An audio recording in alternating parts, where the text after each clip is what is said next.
여러분 반갑습니다. 벌써 2019년도도 2월의 첫 주를 맞이하게 되었습니다. 작년 한 해 동안 여러 만남과 일들이 있었지만 제 마음속에 계속되는 부담과 안타까움의 마음이 있었던 한 분을 작년에 뵙지 못하고 최근에서야 만나게 되었습니다. 그분에게는 부모님께 늘 감사와 존경으로 대하는 사랑하는 청소년 아들이 있었습니다. 그 아이는 친구들과 잘 어울렸고 공부도 잘했고 수학 경시대회에서 1등을 했습니다. 캐나다에서 아들이 영주권을 받을 수 있도록 죽어라고 노동을 하시는 아버지의 노고를 안타까워하며 생전에 옷이나 신발도 새 것을 사달라고 이야기조차 한 적이 없는 너무 고맙게 성장해준 아들이었다고 합니다. 그에게 사고가 나기 전날 밤에도 밤 10시가 넘어서야 귀가하는 아버지의 허기를 채워드리려고 아르바이트를 하던 스시 가게에서 사시미와 롤을 푸짐하게 사서 아버지께 대접을 했는데 그것이 그 아들로부터 받아본 처음이자 마지막 만찬이었던 것입니다. 아들은 여름방학이 시작된 직후에 아는 친구와 함께 산행을 가기로 약속했습니다. 그리고 그 친구의 도시락까지 준비해서 아빠의 차를 타고 산행 장소로 가서 아버지께 곧 돌아오겠다고 해놓고서는 산 정상을 등반하고 내려오던 중에 발이 미끄러져 절벽으로 낙하하여서 영영 아버지 품으로 돌아오지 못했습니다.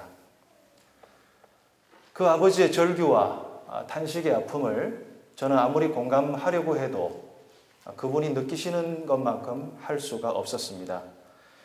아버지는 그 사고 속에서 자신이 아무것도 할 수 없었다는 것과 평소에 아들에게 좀 더 잘해주지 못했던 것을 비통해하시며 눈물을 흘리셨습니다.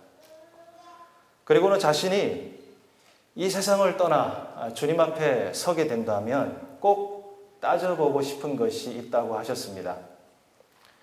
왜 나 같은 죄 많은 인간을 놓아두고 그 순수하고 꿈으로 가득 찼던 그 아이가 먼저 세상을 떠나도록 허락하셨나요? 아버지 그 말을 제가 듣기에는 하나님이 그 아이를 거의 빼앗아 가다시피 했다라고 생각하시는 것 같았습니다. 여러분과 저는 어떻게 주님의 뜻을 그분에게 말씀드릴 수 있겠습니까?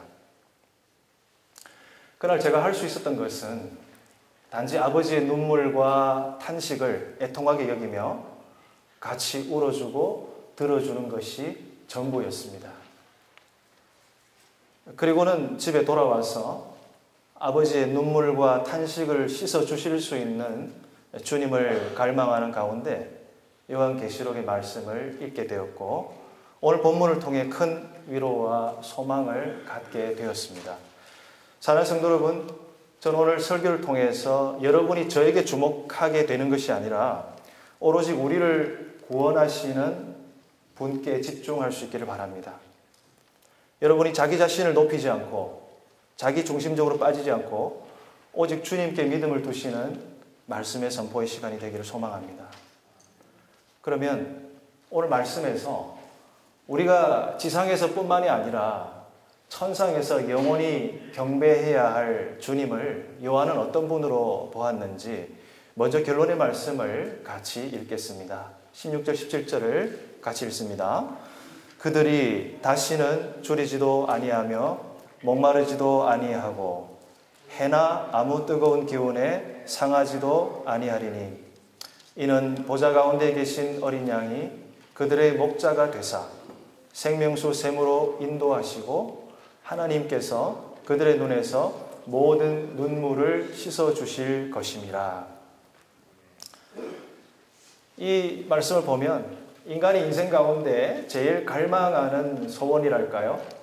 근본적인 갈증을 해결해 주는 말씀으로 가득 차 있습니다. 저희가 다시 줄이지도 아니하고 목마르지도 아니하고라는 말씀을 생각해 볼 때 우리는 사실 그 반대의 인생을 살아가고 있지 않습니까? 우리는 끊임없이 먹어야 살고 또 먹어도 다시 줄이고 목마름도 그렇게 동일하게 반복되고 있습니다. 또 그 먹을 것을 위해서 일을 해야 하고 돈을 벌고 얼굴에 땀을 흘리며 노동의 고통을 경험해야 됩니다. 비단 육신의 필요뿐만이 아니라 영적으로도 우리는 근본적인 허기와 갈증을 우리 스스로의 노력으로 채우지 못합니다. 그런데 오늘 말씀에는 다시 줄이지 않고 목마르지도 않는 생명수 샘을 주시는 주님의 무한한 은혜를 공급받을 수 있게 되었다라고 약속하십니다. 해나 아무 뜨거운 기운에 상하지 않을 것이라고 말씀하십니다. 이것은 완전한 평화와 안전의 상태인 샬롬을 제공해 주신다는 것을 말합니다. 하나님과 어린 양의 완전한 다스림 가운데 있는 완전한 하나님의 나라의 백성이 누리는 축복의 상태를 보여줍니다. 이것으로 볼 때 우리는 이미 하나님과 어린 양께서 우리를 죽음에서 영생으로, 목마름에서 생명의 충만함으로 흘러넘치게 하는 보호와 은혜를 약속하셨다는 것을 알 수 있습니다. 그럼 여기서 중요한 질문을 생각해 보기 원합니다. 도대체 왜 사도 요한은 현실과 동떨어진 듯한 이 환상을 통해서 하나님의 영광의 임재와 예배를 경험해야 했을까요? 하나님은 어떤 의도에서 무슨 목적으로 요한에게 이 환상을 허락하셨고 성경으로 기록하게 하셨을까? 이것을 기록하게 해서 당시에 그 초대교회의 적은 믿음의 공동체에게 무엇을 말씀하려고 하셨던 것일까요? 오늘 우리가 읽은 계시록 본문은 로마 제국이 정치적으로 종교적으로 전 세계를 장악하고 초대교회 신자들을 잔혹하게 박해하던 그 시대에 최후까지 생존해 있었던 사도 요한이 본 환상을 기록한 것입니다. 그는 당시 도미티안 황제가 기독교를 핍박하던 살벌한 상황 속에서 그리스도를 믿고 증거한다라는 죄목으로 반모섬에 유배되어 자유를 잃은 채 결박된 몸이었습니다. 전승에 의하면 대부분의 사도들은 복음을 전하다가 순교를 당했는데 사도 요한은 유일하게 94세까지 생존하여 교회를 섬겼다고 합니다. 그런데 오래 사는 것이 곧 복된 것은 아니었던 것 같습니다. 당시의 극심한 기독교 박해로 불과 어제까지만 해도 예배를 드리며 함께 만났던 믿음의 지체가 갑자기 없어지고 끌려가서 맹수의 밥이 되었다라는 소식을 들을 때에 그의 마음은 분노와 슬픔으로 가득했을 것입니다. 그리고 왜 나는 빨리 데려가지 않으시고 이렇게 오래 살도록 하시는지 주님에 대한 원망 섞인 부르짖음으로 괴로워했을 것입니다.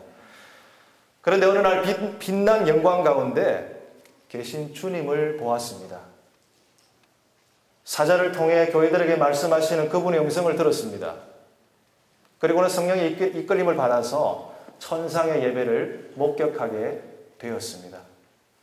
그곳에는 하나님의 보좌가 있었고 보좌 가운데에 어린 양이 서 계셨습니다.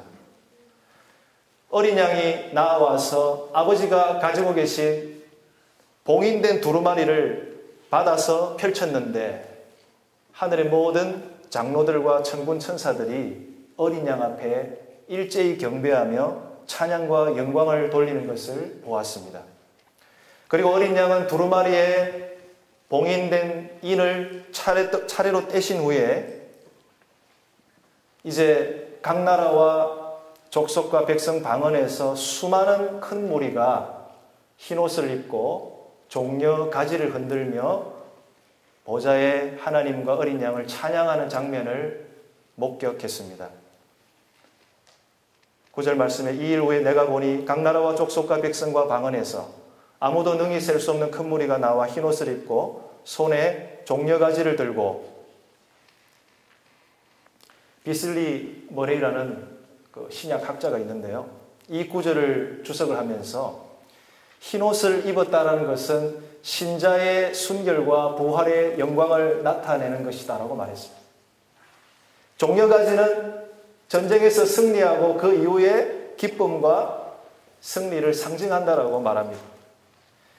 예수님의 십자가의 죽으심과 부활로 인한 승리, 또 십자가의 구속으로 인해서 우리 신자들이 정결해지고 부활의 영광을 흰옷을 입고 종려가지를 들고 그분을 찬양하는 장면으로 오늘 요한은 우리에게 말씀하고 있습니다.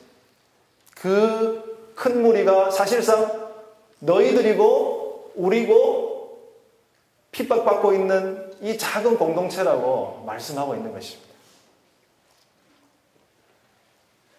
10절의 말씀에 그들은 무슨 내용으로 찬양을 했습니까?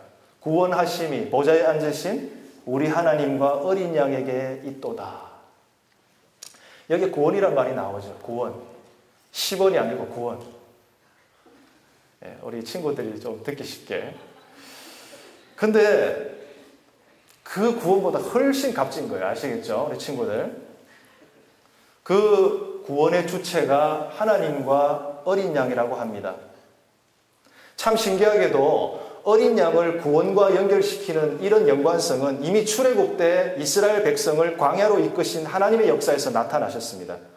그때 이스라엘이 애굽의 노예 노릇을 했습니다. 하나님은 모세를 통해 말씀하시기를 양을 잡아서 그 피를 문설주와 인방에 바르는 집마다 이스라엘 백성이라는 것을 내가 표를 삼겠다. 그리고 그걸 기억하고 애굽의 장자를 치는 죽음의 진노에서 넘어가게 하겠다. 여기서 6월절이 나오게 된 것입니다. 6월, 패스오버, 넘어간다는 뜻입니다. 어린 양의 피를 보고 하나님이 보내신 진노와 죽음의 사자가 그곳을 넘어서 애굽의 집으로 가서 재앙을 내린 그 장면에서 우리는 구원과 어린 양이 아주 밀접한 관계에 있다는 걸 보게 됩니다. 출애굽 때 하나님 말씀을 따라 어린 양의 피를 문설주와 인방에 바른 것으로 인해서 이스라엘이 구원을 받았다고 한다면, 이제는 예수님이 직접 자신을 어린 양 제물로 아버지께 드리시고 희생하심으로 죄에 대한 아버지의 공의와 죄인에 대한 아버지의 사랑을 만족시키셨다라는 복음이 어린 양의 피를 믿는 모든 분들에게 효력을 발생하게 되었습니다. 사랑하는 여러분, 복음이라는 것은 위험한 상황으로부터 구출 또는 구원을 받아 해방과 자유에 이르는 좋은 소식을 말합니다. 그러면 복음이 진정으로 복된 소식이 되려면 위험한 상황이라는 것이 전제되어야 됩니다.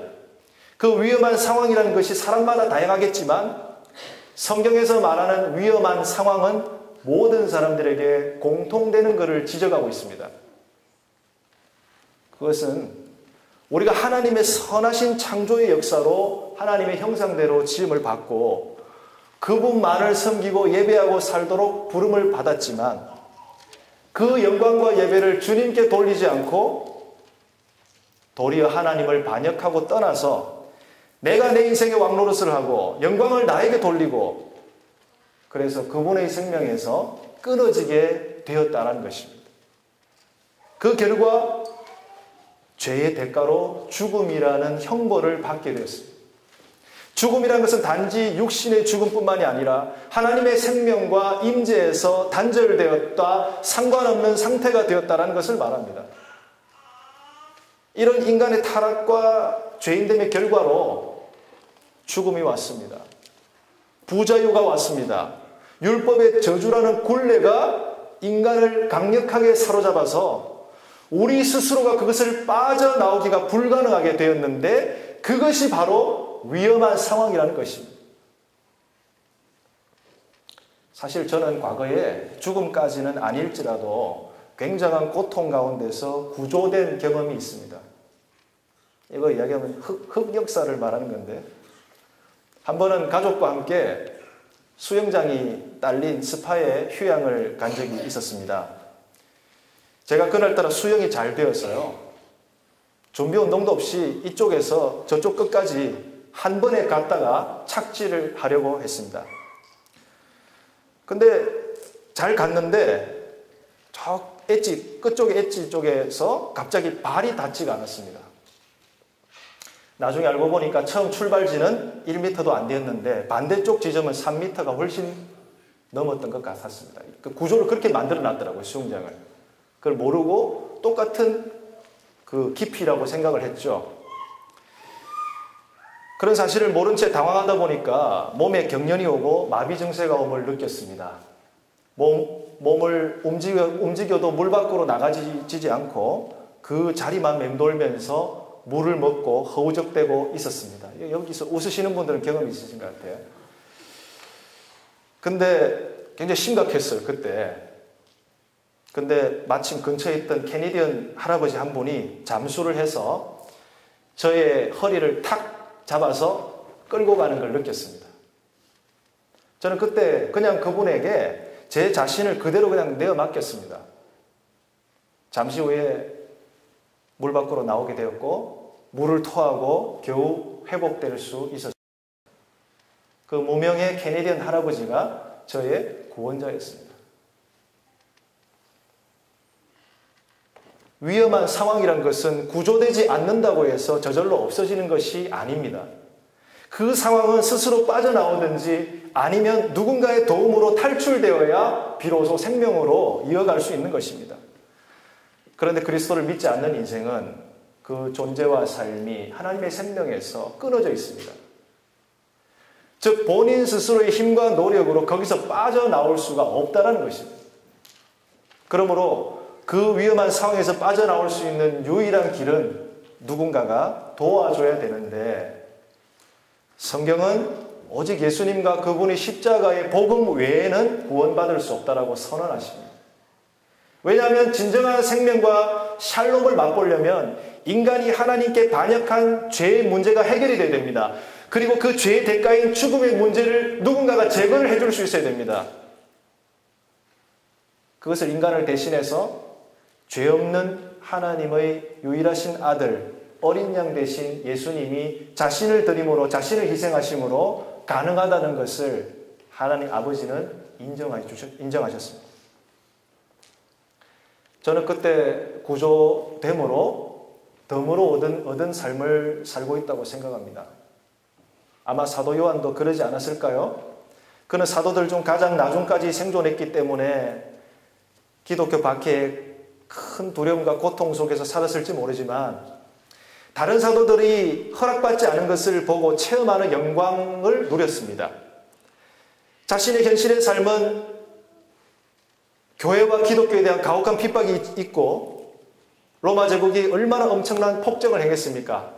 그 앞에 움츠러들고 절망할 수밖에 없는 현실인데 성령의 이끌림을 받아서 천상에서 어린 양의 완전한 다스림 그리고 어린 양께 대한 완전한 순종 가운데 있는 성도의 모습을 보면서 아 그렇구나 저기가 내가 가야 될 곳이고 내가 지금 여기 있지만 사실은 나는 저기 있다. 그리고 우리 교회 성도들도 바로 저 무리 속에 함께 주님과 함께 서 있다. 그 환상을 보고 내려오니까 지상에서의 죽음이 별로 두렵지가 않은 거예요. 담대함이 생기는 거예요. 자신과 초대교회 신자들을 미래의 완전한 구원과 영광으로 이끄실 주님의 신실하심을 바라보면서 남은 삶을 담대한 믿음으로 살았을 것입니다. 구원하심이 보좌에 앉으신 하나님과 어린 양께 있도다. 요한은 초대교회와 복음 그리고 믿음의 공동체에 대해서 적대적인 강력한 세상 권력의 철퇴 속에서도 세상 권세를 초월하여서 오히려 세상 권세를 다스리고 심판하실 어린 양과 그분의 하늘 보좌를 바라보는 이 땅의 교회가 되어라. 너희 믿음의 공동체가 되어라. 오늘 저희들에게 강력하게 권면하고 있습니다. 그러면 오늘 우리가 요한이 계속해서 전해주고 있는 천상의 예배의 모습이 어떠한지 좀 더 살펴보기를 원합니다. 오늘 본문 11절 12절 말씀을 우리가 함께 같이 읽어보면 좋겠습니다. 11절 12절 네, 한번 띄워주시고요. 없습니까? 네, 시작. 모든 천사가 보좌와 장로들과 내 생물의 주위에 서 있다가 보좌 앞에 엎드려 얼굴을 대고 하나님께 경배하여 이르되 아멘. 찬송과 영광과 지혜와 감사와 존귀와 권능과 힘이 우리 하나님께 세세토록 있을지어다. 아멘 하더라. 우리가 매주 드리는 주일 예배를 비롯하여 지상에서의 삶의 예배는 사실 온전한 예배라기보다는 온전한 예배를 지향해 가는 과정이라고 할 수 있습니다. 아직도 우리는 우리의 몸과 영혼의 완전한 구속을 바라고 있는, 다시 말해 구속의 완성을 향해 가고 있는 순례자이기 때문입니다. 우리 몸의 한계로부터 자유로울 수가 없는 존재입니다. 지상교회는 여전히 죄의 영향력이 있습니다. 마귀의 활동이 항시 우리 교회를 틈을 타서 역사하는 불완전성을 가지고 있습니다. 왜 천상의 예배가 중요하냐면 천상의 예배야말로 우리가 영원히 드려야 할 예배의 원형이 무엇인가를 계시를 통해서 보여주기 때문입니다. 우리는 완전한 천국에서의 예배를 이 땅에서 똑같이 드릴 수는 없지만 주님은 천상의 예배의 신비와 은혜가 어떠한가를 엿볼 수 있게 하셨습니다. 그리고 부스러기 같은 은혜라도 맛볼 수 있도록 요한에게 보여준 환상을 통해 계시하셨고 지상교회가 그 은혜를 누릴 수 있도록 허락하셨습니다. 이런 점에서 우리는 지상의 예배자로서 천상의 예배를 계속 생각하면서 우리가 가능한 천상의 예배를 드러내는 거울로서 우리 자신을 드리는 영적인 훈련을 해야 합니다. 천상의 예배에서 끊임없이 터져 나왔던 찬양과 경배의 내용이 무엇이었습니까? 그것은 이 세상에서 우리가 자랑하고 높이고 존귀하게 여기는 모든 최고의 찬사를 오직 보좌에 계신 하나님과 어린 양께 돌린다는 것입니다. 계시록 5장 12절에도 비슷한 말이 나옵니다. 죽임을 당하신 어린 양이 능력과 부와 지혜와 힘과 존귀와 영광과 찬송을 받으시기에 합당하도다. 여러분, 우리가 사실 이 땅에서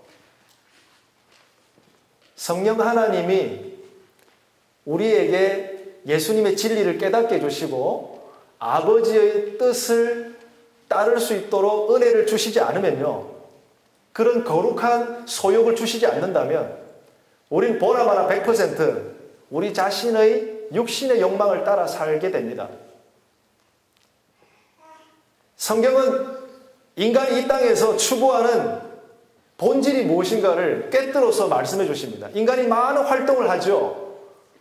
뭔가를 열심히 하고 업적을 쌓고 일을 열심히 하고 뭔가 대단한 것을 건설해 가는데 왜 그렇게 하느냐 이거 왜? 그 본질이 뭐냐 이거. 바로 그것이 뭐냐면 지금 천사와 장로들의 찬양의 고백에 나와 있습니다. 영광, 지혜, 부, 웰스, 힘, 능력. 사실 이런 것을 사람들이 추구하고 있다는 것입니다. 사람들이 왜 힘을 추구합니까? 왜 권력을 갖기를 원합니까? 그걸 통해서 결국은 자기를 만족시키고 또 자기를 세상에 드러내기를 원하고 사람들로부터 갈채를 받기를 원하는 거 아닙니까? 왜 사람들이 부를 쌓습니까? 부와 명예와 영광을 자꾸 쌓아서 자신의 육신의 생명을 늘리고 자신의 영향력을 더 확장시키기 위함이 아닙니까? 인간의 본질 속에, 인간의 이 생각 속에 그게 얼마나 뿌리 박혀 있는지 우리 그리스도인들도 그것을 잊고 살 때가 너무 많습니다. 인류 역사에 있어서 왜 인간이 끊임없이 전쟁을 경험합니까? 왜 어떤 사람은 부유하고 어떤 사람은 가난합니까? 왜 불공정이 있습니까? 부패가 있습니까? 무질서에 왜 빠집니까? 간단히 말하면 하나님과 그분 안에서만 얻을 수 있는 이 존귀와 영광과 지혜, 능력 이런 것을 인간이 자신에게 돌린다는 것입니다. 자기를 만족시키기 위해서 힘을 남용하고 지혜를 오용하고 부를 마음껏 자기를 위해서 씁니다. 그 결과는 뭡니까? 하나님께 영광을 돌리지 않고 이웃을 파괴하고 억압하는 도구로 사용합니다. 이에 반해 천상의 예배의 내용은 그들은 철저히 보좌 앞에 얼굴을 대고 하나님께 경배하면서 찬송, 영광, 지혜, 감사, 존귀, 권능, 힘 이런 모든 것이 하나님께만 있습니다라고 다 그렇게 주님 앞에 내어 던졌습니다. 자신이 갖고 있는 힘, 자신이 갖고 있는 지혜, 권세, 부요함, 이런 영광 이런 모든 것을 오직 보좌의 하나님과 어린 양께 다 집어 던졌습니다. 내려놓았습니다. 이것이 천상의 예배의 핵심입니다. 천상의 예배는 인간이 자신을 위해 불을 쌓고 자신의 영향력을 위해서 능력과 힘을 쓰지 않습니다. 천상의 예배는 자신을 자랑하고 칭찬을 받기 위해서 지혜와 존귀를 오용하는 것이 아닙니다. 오히려 그것을 철저히 배격하는 예배입니다. 오늘 13절과 14절에 그들의 정체성에 대해서 요한은 장로와의 질문과 대답을 통해서 이렇게 말합니다. 장로 중 하나가 응답하여 이르되 이 흰옷 입은 자들이 누구냐? 어디서 왔느냐? 내 주여 당신이 아시나이다 하니 그 장로가 나에게 이르되 이는 큰 환난에서 나오는 자들인데 어린 양의 피에 그 옷을 씻어 희게 하였다라고 말합니다. 사랑하는 성도 여러분, 천상의 예배는 인간의 죄와 타락으로 오염이 되지 않은 채 오직 어린 양의 피로 씻음받은 성도들이 하나님께만 모든 영광을 돌리는 그런 예배이고 그 예배가 영원할 것이라고 말합니다. 그 예배가 참된 예배라고 말합니다. 그리고 그 예배가 지상에 있는 우리들도 드려야 할 프로토타입, 원형이라고 말합니다. 우리가 이 땅에서 그러한 것을 완전히 누릴 수는 없지만 우리는 그것을 미리 보여주신 하나님께 감사해야 됩니다. 우리 신약교회에 살고 있지 않습니까? 우리가 구약시대에 만일 태어났다면 이 예배의 종말의 예배의 그 천국에서 예배의 모습 우리는 아마 볼 수도 없었을 거예요. 이 말씀을 통해서 읽을 수도 없었을 거예요. 사랑하는 성도 여러분, 천상의 예배자들과 우리의 모습을 비교한다면 괴리감이 클 것입니다. 우린 자칫하면 이원론으로 빠져서 극단적으로 천상의 예배와 영광을 쫓다가 이 세상에서의 사명과 책임을 무시하게 되는 것을 조심해야 됩니다. 하지만 지상교회의 불완전함을 간과한 채 우리 노력과 헌신만으로 하나님 나라를 이루어갈 수 있다는 생각 또한 위험합니다. 우리는 그 간격을 좁혀달라고 겸손히 은혜를 구해야 됩니다. 무엇이 그분 앞에 진정으로 남는 예배와 삶인지 계시록의 7 교회를 비춰보면서 이 시대에 어떠한 교회로 주님 앞에 믿음을 지키고 인내해야 하는지 성경으로 돌아가서 주님의 뜻을 듣고 순종하는 예배를 드리는 예배자가 되어야 합니다. 그러기 위해서는 천상의 예배자들이 오직 한 마음으로 엎드리고 경배했던 그 하나님과 어린 양 되신 예수님, 그분의 복음이 내 삶의 중심에 서야 됩니다. 많은 분들이 구원과 성화를 헷갈려하는 것 같아요. 구원은 은혜로 믿음으로 받았는데 거룩함, 주님을 닮아가는 것은 내 노력으로 이뤄간다는 것은 올바른 구원관이 아닙니다. 우린 절대 우리 자신의 선행과 노력으로 성화를 이룰 수 없습니다. 심지어 기독교 세계관적인 사색과 활동으로 성화할 수 있다는 것도 조심해야 합니다. 그런 것이 필요 없다는 것이 아니라 그것이 가능할 수 있는 원리를 붙잡아야 됩니다.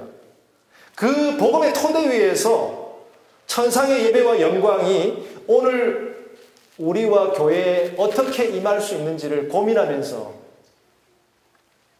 하나님 앞에 간구해야 되는 것입니다.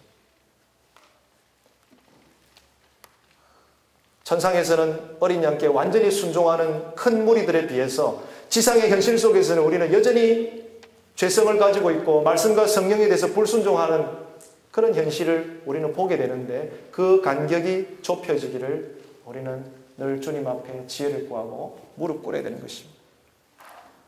그렇다면 어떻게 우리가 어린 양을 따르고 이 현실 속에서 그분을 섬기는 천상의 예배를 경험할 수 있을까요? 어떻게 가능할까요?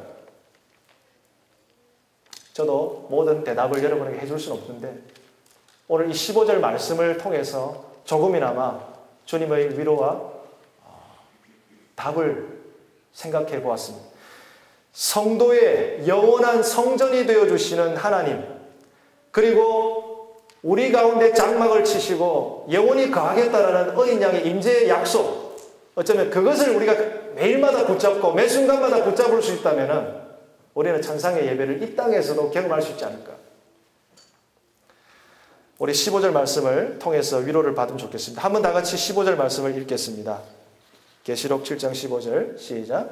그러므로 그들이 하나님의 보좌 앞에 있고 또 그의 성전에서 밤낮 하나님을 섬기매 보좌에 앉으시니가 그들 위에 장막을 치시리니.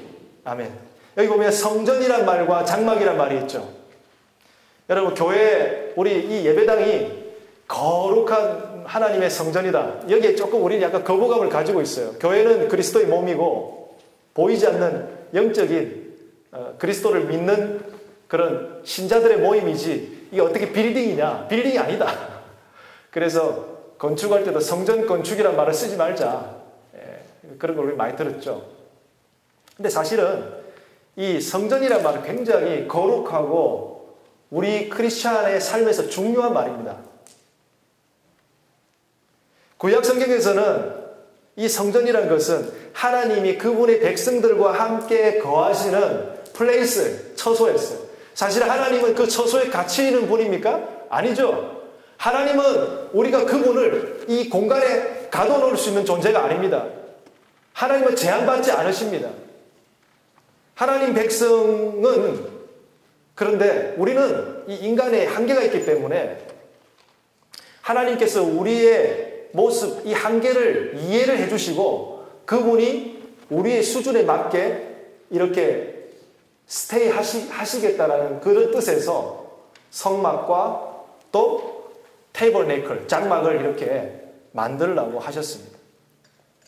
레위기 26장에 보면 11절에 보면 내가 내 장막을 너희 중에 세울 것인데 내 마음이 너희를 싫어하지 아니할 것이고 나는 너희 중에 행하여 너희 하나님이 되고 너희는 나의 백성이 될 것이다.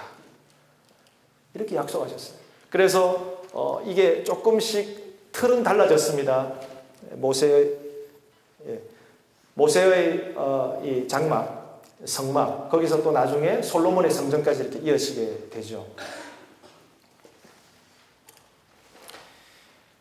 그런데 이스라엘의 불순종 또 반역으로 인해서 주님이 거하시겠다고 약속한 성전이 파괴되는 그런 역사를 경험합니다. 예루살렘 성전이 다 파괴되고요. 바벨론으로 포로로 끌려가죠. 그리고 이제 그 이후의 역사 속에서 이스라엘은 새 성전에 대한 소망을 그 민족들이 가지게 됩니다.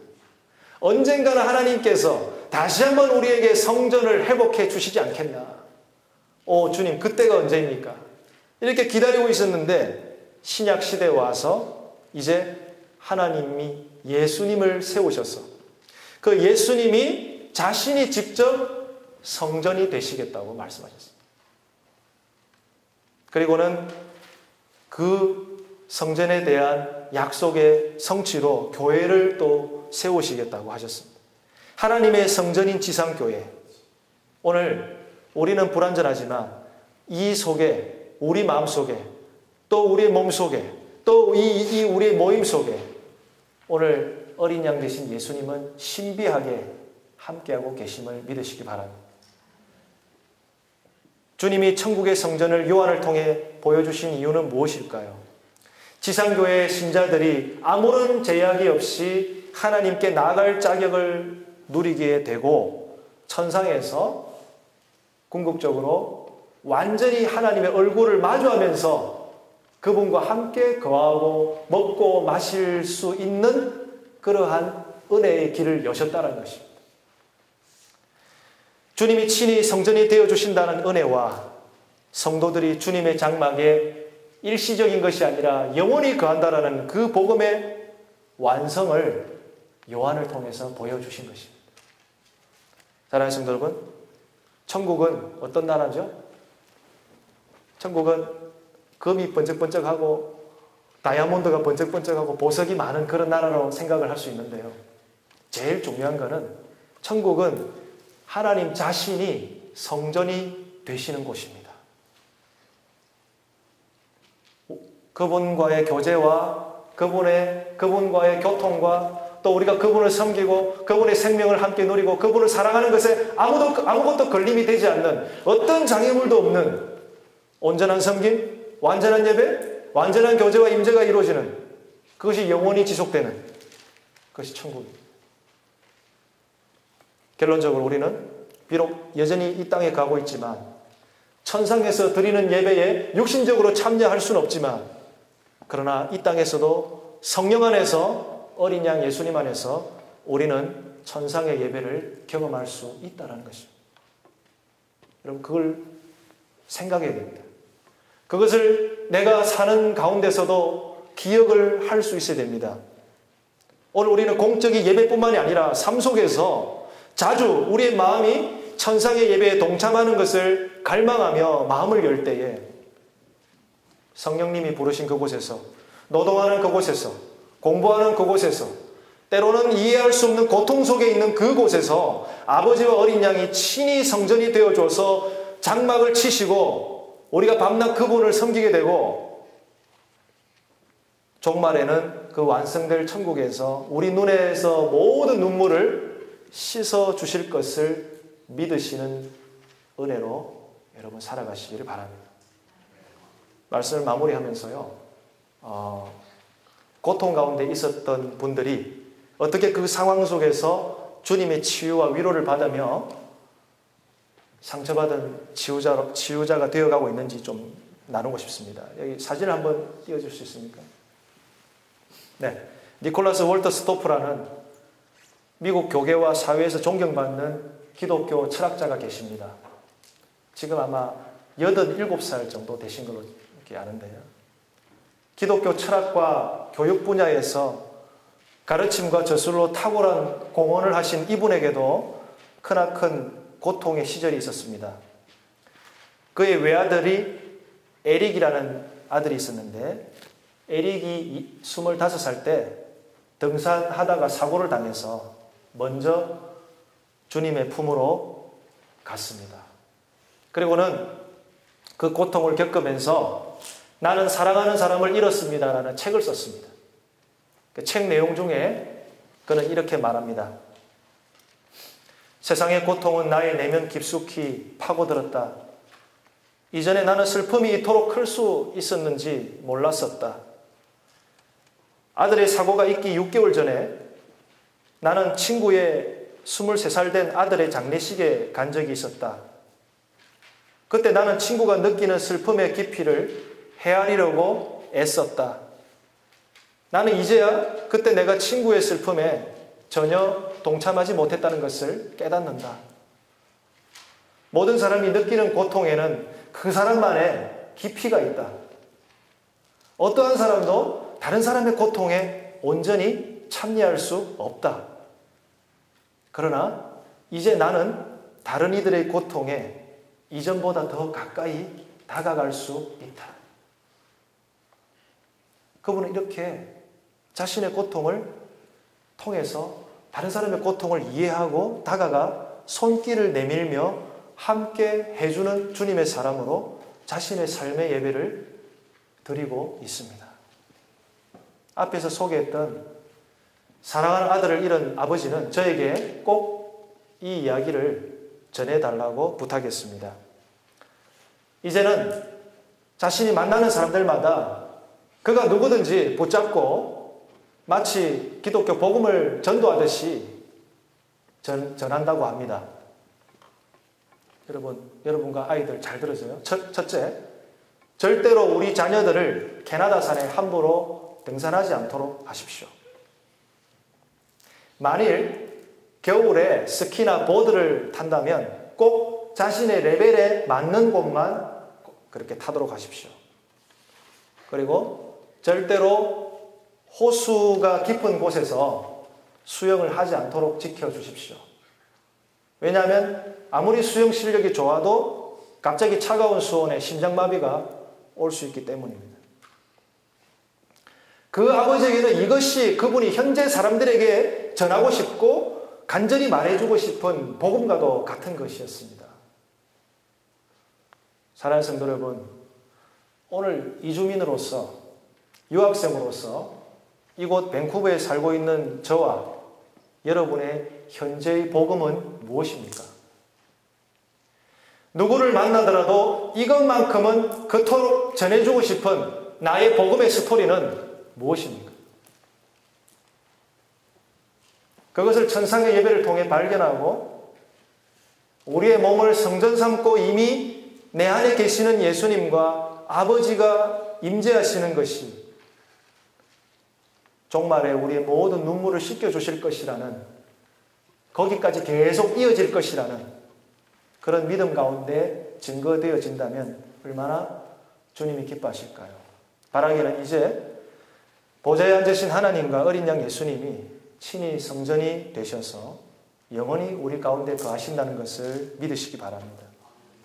우리가 그분의 생명수를 마음껏 먹고 마실 수 있는 천상의 예배를 우리는 드릴 수 있는, 또 드리게 될 사람이라는 것을 믿으시길 바랍니다. 그리고 그것을 지상에서 함께 갈망해가는 우리 공동체가 되기를 소원합니다. 그런 성도들의 영원한 성전이 되어주시는 하나님과 그 어린 양을 여러분의 말과 삶과 행동을 통해서 다른 분들에게 증거하고 또 그들이 생명수샘을 함께 마실 수 있는 복된 주빌리 치퍼리 되시기를 주의 이름으로 축원합니다.